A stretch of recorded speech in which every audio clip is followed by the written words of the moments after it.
പാകിസ്ഥാന് മുന്നറിയിപ്പുമായി കരസേനയുടെ director general Suman Ivan D'Cunha രംഗത്തെത്തിയിരിക്കുന്നു. അദ്ദേഹം പറഞ്ഞത് പാകിസ്ഥാന് കനത്ത തിരിച്ചടി നൽകിയതിന് പിന്നാലെ മെയ് 10-ന് പാകിസ്ഥാന്റെ DGMO ഇന്ത്യയുടെ DGMOയുമായി സംസാരിച്ചതിന്റെ അടിസ്ഥാനത്തിലാണ് വെടിനിർത്തൽ ഇപ്പോൾ നിലനിൽക്കുന്നത്.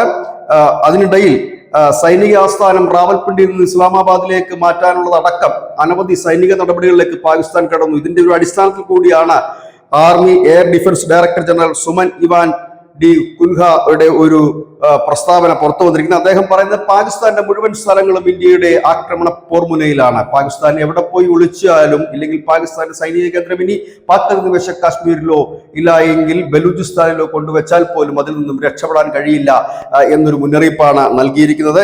ഇപ്പോൾ നടക്കുന്നത് ഒരു താൽക്കാലികമായ വെടിനിർത്തൽ മാത്രമാണ്.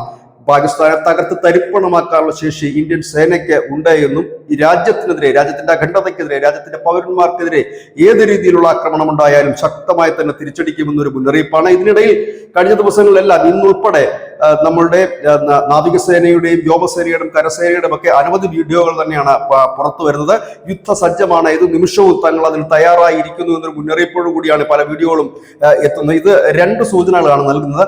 ഒന്ന്, ഈ കഴിഞ്ഞ ദിവസങ്ങളിൽ നടന്ന ഇന്ത്യയുടെ തിരിച്ചടിയിൽ ഇന്ത്യൻ ആയുധങ്ങൾ, ഇന്ത്യ വികസിപ്പിച്ചെടുത്ത ആയുധങ്ങൾ, തദ്ദേശീയമായി വികസിപ്പിച്ചെടുത്ത ആയുധങ്ങൾ മികച്ച പെർഫോമൻസ് ആണ് കാഴ്ചവെച്ചിരിക്കുന്നത്. ആ ആയുധങ്ങളെ പരിചയപ്പെടുത്തുന്നതിനായിട്ടാകാം എന്ന് ചിലർ കരുതുന്നു. മറ്റൊന്ന്, ഓപ്പറേഷൻ സിന്ദൂർ അവസാനിച്ചിട്ടില്ല എന്ന് കേന്ദ്രവും സേനകളും വ്യക്തമാക്കിയ സ്ഥിതിക്ക് ഏത് നിമിഷവും വീണ്ടും ഒരു തിരിച്ചടി ഉണ്ടായേക്കാമെന്ന ഒരു ആശങ്കയും ലോകത്ത് നിലനിൽക്കുന്നു. News desk news India Malayalam.